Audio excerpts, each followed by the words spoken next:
বিকেলে নিখিলদের বাড়িতে আসে আরু আর আরাধ্য। খাবার টেবিলটা সাজানো হরেক রকমের খাবারে। টেবিলে বসে খাবার খাচ্ছে এখন আরু, আরাধ্য। কিছুটা দূরে সোফায় বসে আছে নীরা। সন্ধ্যা, আষাঢ়ের কথা থাকলেও তারা আসেনি। নিখিলের বউ তিতলি সন্ধ্যার থেকে জেনেছে আরাধ্যর পছন্দের সব খাবার, তারপর সেই মোতাবেক রান্না করা হয়েছে, যার কারণে খুব তৃপ্তি করে খাচ্ছে আরাধ্য। সেটা দেখে আরু ফিসফিস করে বলল, খুব মজা তাই না? আরাধ্য আরও কয়েক পিস মাংস তুলে নিয়ে বলল, আসলেই সেই স্বাদ। কথাটা বলে তিতলির দিকে তাকিয়ে বলল, মামি তোমার হাতে কিন্তু জাদু আছে। রান্নার হাতটা জম্পেশ। আজকের রান্নাটা এত দারুণ করে রেঁধেছ কি বলবো। দেখো কত খাচ্ছি আজ। তিতলি হেসে বলল, খেতে তো মানা নেই। তোমাদের জন্যই এই আয়োজন। আর এই রান্নাগুলো তো আমি করিনি। মাংস মুখে নিতে নিতে বলল, তাহলে কে করেছে? তোমার শাশুড়ি। আম্মা রাঁধেনি, নীরা রেঁধেছে। কথাটা শেষ করেই তিতলি রান্নাঘরে যায় ফ্রিজ থেকে দই আনতে। আরাধ্য যেন মুখের ভেতর থাকা মাংসটা চিবাতে ভুলে গেল। আর চোখে তাকালো আরুর দিকে। আরু তার দিকেই তাকিয়ে আছে। গরুর মাংসের বাটিটা আরাধ্যর দিকে এগিয়ে দিয়ে আরু বলল, অনেক স্বাদ। পেট তো ভরেনি। একদম পেট ভরে খাবেন। এভাবে এত স্বাদ করে খেতে আমি কখনোই দেখিনি আপনার। নীরা তোমার হাতের প্রশংসা করল তোমার ভাইয়া। আসলেই তোমার রান্নার হাতে অনেক ভালো। ভীষণ সুস্বাদু। আমার যদি রান্নার হাতটা ভালো হতো তোমার মতো, তাহলে কতই না ভালো হতো। নীরা ঘাড় বেঁকিয়ে তাকালো। ম্লান হেসে বলল, রান্নার হাত আমার ভালো হলেও ভাগ্য আমার ভালো না আরু আপু। কিন্তু তোমার রান্নার হাত ভালো না হলেও ভাগ্যটা অনেক ভালো। রান্নার হাত বদলানো যায় কিন্তু ভাগ্য বদলানো যায় না। তোমার রান্নাও আস্তে আস্তে মজাদার হবে। আমার ভাগ্য ভালো। ভীষণ বোকা মেয়ে তুমি নীরা। হয়তো। আচ্ছা খাওয়া শেষ করো। আমি পড়তে গেলাম। সামনে এক্সাম তো, না পড়লে এক্সামে আবার ফেল করব। নীরা চলে গেল। আরু আরাধ্যর দিকে তাকিয়ে বলল। নীরা বলল আমার ভাগ্য নাকি ভালো। কিন্তু আমি তো দেখতে পেলাম আমার ভাগ্য নীরার চেয়েও খারাপ। আরাধ্য ভ্রু কুঁচকাল। প্লেটে থাকা ভাত আর মাংসের ভেতর হাত ধুয়ে বলল, মানে? মানেটা কি বোঝার মতন বয়স আপনার হয়নি। নীরা আমার ভাগ্য ভালো বলল একমাত্র আপনাকে বিয়ে করাই। ও ভাবছে ওর সাথে আপনার বিয়ে হলে ও সুখী হতো। কিন্তু আপনার সাথে ওর বিয়ে হলে ও তো সবচেয়ে বেশি দুঃখী হতো। যেমন আপনাকে বিয়ে করে আমি অসুখী, আমাকে বিয়ে করে তুই অসুখী মানে আরু। তোকে দিয়ে তো বাড়ির তেমন কাজ করানো হয় না। আমার মা তো ওসব জল্লাদ শাশুড়ির মতন তোকে টর্চার করে না। আমার বোন তো ওসব কুটনি ননদের মতন কুটনামি করে না। আমিও তো ওসব স্বামীর মতন তোকে। আরাধ্যকে থামিয়ে দিয়ে আরু বলল, ভালোবাসেন না? আপনি তো আর সব স্বামীর মতন আমায় ভালোবাসেন না।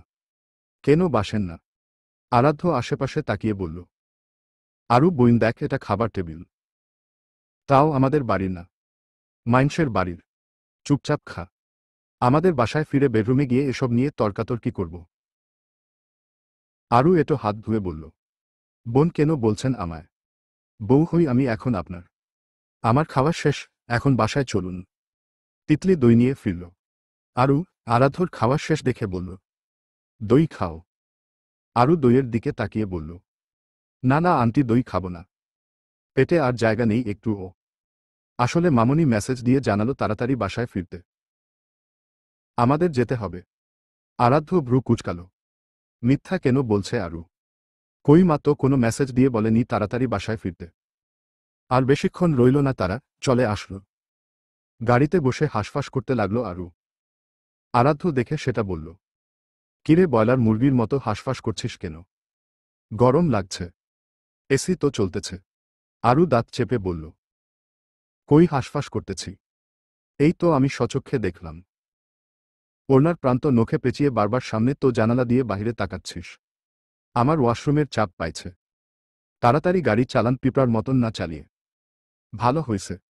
আমি এখন আরও স্লো গতিতে গাড়ি চালাবো। বাসা থেকে বের হবার সময় জানিস না ওয়াশরুম সেরে আসতে হয়। তখন তো পায়নি। ভালো হইছে, এখন চেপে বসে থাক। খবরদার আমার গাড়ি ভেতর আবার করে ফেলিস না, তাহলে কিন্তু তোর খবর আছে। বকবক না করে গাড়ি চালান জোরে। আর তা না হলে আশেপাশে কোনো রেস্টুরেন্ট বা কিছু থাকলে ওখানে গাড়ি থামান। আমার সত্যি ভীষণ চাপ পাচ্ছে। সামনে একটা রেস্টুরেন্ট থাকায় আরাধ্য সেটার সামনে গাড়ি থামালো। তারপর ভেতরে ঢুকে ওয়েটারকে ডেকে লেডিস ওয়াশরুমটা কোনদিকে জেনে আরুকে নিয়ে গেল। আরু মিনিট 5 পর ক্লান্ত হয়ে ফিরল। হাঁটতে শুরু করে বলল, চলুন। আরাধ্যর হাতে প্যাকেট। সেটা দেখে আরু বলল, প্যাকেটে কি? খাবার। সে কি এত খেয়েও আপনার পেট ভরেনি? নীরার রান্না এত জম্পেশ ছিল। তোর কি মাথায় কমন সেন্স নাই? থাকবে না কেন? মনে তো হচ্ছে নেই। আছে। এখন বলুন খাবার কেন নিলেন? রেস্টুরেন্টে ঢুকেছি, তাদের ওয়াশরুম ব্যবহার করলি। এখন তাদের রেস্টুরেন্ট থেকে কিছু না কিনেই বেহুদা বেকলের মতন চলে যাব। ওহ আচ্ছা, চলুন এখন। রেস্টুরেন্ট থেকে বেরিয়ে গাড়িতে উঠল দুজন। আরাধ্য গাড়ি চালাতে লাগল। আরও এখন চিল মুডে গাড়ির দরজার গ্লাসটা খুলে বা হাতের কনুয়ে ভর দিয়ে হাতের তালু গালে ঠেকিয়ে বাহিরটা দেখতে লাগল। বাহিরের দমকা হাওয়া খেলে গেল আরুর দেহ জুড়ে। চুলগুলো এলোমেলো হয়ে খেলতে লাগল বাতাসের সাথে মিলে। আরাধ্য সেটা দেখে বলল, হাত খোপা করে রাখতে পারিস না চুল? বলিউড অভিনেত্রীদের মতন ভাইব নিচ্ছিস কেন? কারণ আমি নায়িকা সেজন্য। আরাধ্য মুখ বাঁকিয়ে বলল, সিরিয়াসলি? Annie doubt? নো। বাসায় এসে গেছি। নাম। আরু নামল গাড়ি থেকে। বাসার ভেতর ঢুকে দেখল বসার ঘর পুরো ফাঁকা। আরু সন্ধ্যার রুমের দিকে চলে গেল। গিয়ে দেখল সন্ধ্যা শুয়ে আছে। আরু এগিয়ে গিয়ে পাশে বসে শরীরে হাত দিয়ে বলল, মামনি শরীর ঠিক আছে? সন্ধ্যা কেঁপে উঠল জ্বরে। বিকেলের পর থেকে শরীর কাঁপিয়ে জ্বর এসেছে। রাতের রান্নাটা করার সাহস হয়ে ওঠেনি এই শরীর নিয়ে। আরু আরাধ্যকেও বলেনি ফোন দিয়ে, কারণ একটা জায়গায় গেছে শুধু শুধু জানিয়ে নষ্ট করতে চায়নি। আর আশার তাকে জানালে তৎক্ষণাৎ এই সব কাজ কর্ম ফেলে চলে আসতো বলে আরও জানায়নি। আরশি এতক্ষণ জলপট্টি দিচ্ছিল। মেয়েটার চোখ দুটো কি যে ছলছল করছিল তখন। এই তো একটু আগেই রুমে গিয়ে পড়াশোনা করতে বলেছে। মেয়েটা যেতে চায়নি। সন্ধ্যা জোর করেই পাঠালো। আশ্বস্ত করে বলল সে এখন ঠিক আছে। কিন্তু ঠিক নেই। জ্বর কমার বদলে বেড়ে চলছে। আরু শরীরে হাত দিতেই বুঝল শরীরে জ্বর। জ্বরের তীব্রতা এখন এতই যে সন্ধ্যা ঠিক মতন চোখও মেলতে পারছে না। আরাধ্য সবেই গাড়িটা পার্ক করে বাসার ভেতর ঢুকল। আর তখনই আরুকে দৌড়ে ছুটে আসতে দেখে আরাধ্য বলল, এসেই দৌড়াদৌড়ি শুরু করে দিলি বে আদব। আরু আরাধ্যর হাত টেনে বলল, মামনির অবস্থা খারাপ আরাধ্য ভাই। জ্বরে শরীর পু রে যাচ্ছে। চোখ মেলেও তাকাতে পারছে না। হসপিটালে নিতে হবে। আরাধ্যর মস্তিষ্ক এক মুহূর্তের জন্য কাজ করা বন্ধ করে দিল। বিষয়টা মস্তিষ্ক অবধি গিয়ে ঠেকতেই আরাধ্য ছুটে মায়ের রুমে আসল। মায়ের পাশে বসে মায়ের মাথাটা কোলে নিয়ে গালে আলতে করে থাপ্পড় দিয়ে অস্থির কণ্ঠে বলল, মা চোখ খুলো। এত জ্বর শরীরে জানাওনি কেন? মা শুনতে পারছ আমার কথা? আরু আরশি কোথায় দেখ তো। আরাধ্য ততক্ষণে তার মাকে পাজা কোলে নিল। হসপিটালে নিতে হবে। অবস্থা ভয়াবহ। আরু আরশির রুমে আসল। পুরো রুম ফাঁকা। আরশি নেই। আরু পুরো বাড়ি জুড়ে খুঁজল। না, আরশি কোথাও নেই। মেয়েটা গেল কোথায়? এখন আরাধ্যকে কিভাবে বলবে যে আরশি নেই বাসায়? আরাধ্য গাড়িতে অপেক্ষা করল আরশি আরুর। এখনও আসতে না দেখে ইচ্ছে করল দুটোকে গিয়ে এক রামধমক দিতে। জানালা দিয়ে বাড়ির দিকে তাকাতেই আরুকে একা আসতে দেখে ভ্রু কুঁচকাল। আরু এগিয়ে আসতেই আরাধ্য জিজ্ঞেস করল, আরশি কোথায়? ওকে তো নিয়ে আসতে বললাম। আ আরাধ্য ভাই, তুতলাচ্ছিস কেন? কি হয়েছে বলবি তো? দেখ এমনিতেই মায়ের অবস্থা ভালো না। হসপিটালে নিতে হবে কুইক। আরু এবার কেঁদে বলে উঠল, আরশি বাসায় নেই। আমি তন্ন তন্ন করে পুরো বাড়ি খুঁজছি। ও কোথাও নেই। হোয়াট? এই মেয়ে গেল কোথায়? এখন আমি কি করব? মাকে দেখব নাকি আরশিকে খুঁজব? আপনি মামনিকে নিয়ে যান। আমি বাসায় থাকি। সিদ্দিকের বাসায় দেখিনি। হয়তো ও বাসায় থাকবে। আপনি হসপিটালে যান। আমি চাচাকে ফোন করে বলতেছি। আচ্ছা পেলে জানাস আমায়। আরু সিদ্দিকদের বাসায় গেল। সিদ্দিকের আম্মুকে জিজ্ঞেস করল আরশি এসেছে কিনা। সিদ্দিকের মা জানালো আরশি আসেনি। আরুর বুক ধক করে উঠল। ইন্ট্রোভার্ট মেয়েটা আচমকা কোথায় চলে গেল। আরু ফোনটা নিয়ে বাসায় কল দিল। কণা সবে বের হচ্ছিল বাসা থেকে, আরুর ফোন পেয়ে কণা অস্থির গলায় জিজ্ঞেস করল, হ্যাঁ রে, সন্ধ্যার অবস্থা এখন কেমন? জ্বর কমেছে নাকি বেড়েছে? আরু কিছুটা অবাক হলো। তার মা কি করে জানল কথাটা? তুমি জানলে কি করে? আরশি জানালো বলেই তো জানলাম। সন্ধ্যার ফোনটাও তো বন্ধ বলছে। আরশি তোমাদের ওখানে? হ্যাঁ, কাঁদছে অনেক। আচ্ছা, আমি আসতেছি। আরু ফোনটা রেখে একটা রিকশা ডেকে বাসার দিকে গেল। বাসার কাছে আসতেই রিকশা থেকে নেমে ভাড়া দিয়ে বাসায় ঢুকল। মায়ের পাশে গুটিসুটি হয়ে বসে আছে আরশি। তার সামনের সোফায় আয়ুষ বসে আরশিকে দেখছে। আরু এগিয়ে গেল আরশির কাছে। গিয়ে ডাকল। আরশি আরুকে দেখামাত্রই জড়িয়ে ধরল।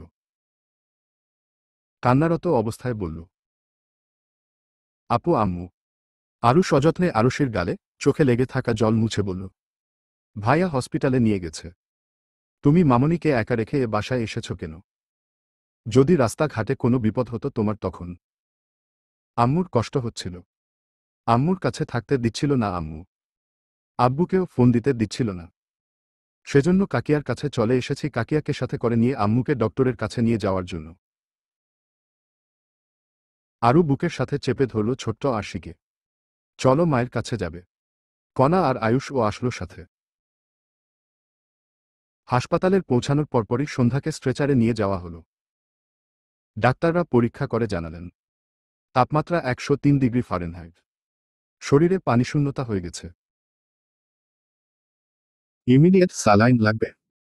আরাধ্য ডক্টরের কথাগুলো শুনে আরও চিন্তিত হয়ে পড়ে। নার্স এসে দ্রুত সন্ধ্যাকে স্যালাইন লাগিয়ে দিল।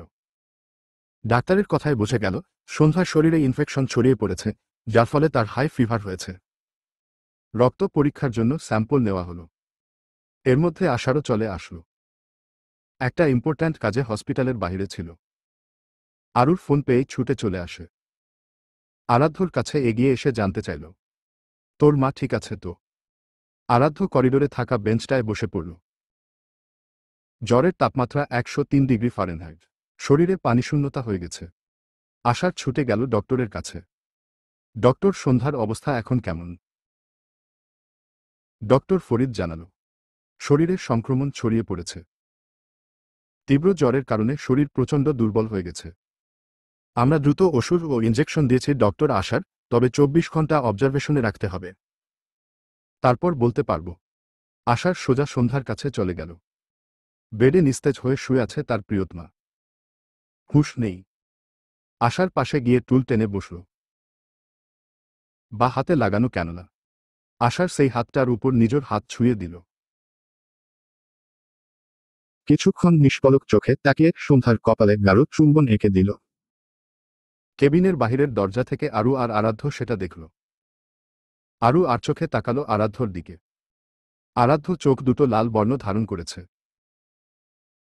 বোধহয় কান্না আটকে রাখার ভীষণ যুদ্ধ চলছে ওই চোখ দুটোয়। পুরুষ মানুষের এই এক সমস্যা, তারা মন খুলে কাঁদতে পারে না। কান্না যেন সব মেয়েদের জন্য সৃষ্টি করা। কান্না যেন পুরুষদের জন্য হারাম। কিন্তু আরুর মতে কান্না পেলে কেঁদে নেওয়া উচিত। লোকসমাগমে মেয়েদের মতন কাঁদতে না পারলেও একাকী কেঁদে হালকা হওয়া উচিত। চলবে। পরবর্তী পর্ব পেতে চ্যানেলটি সাবস্ক্রাইবও করুন।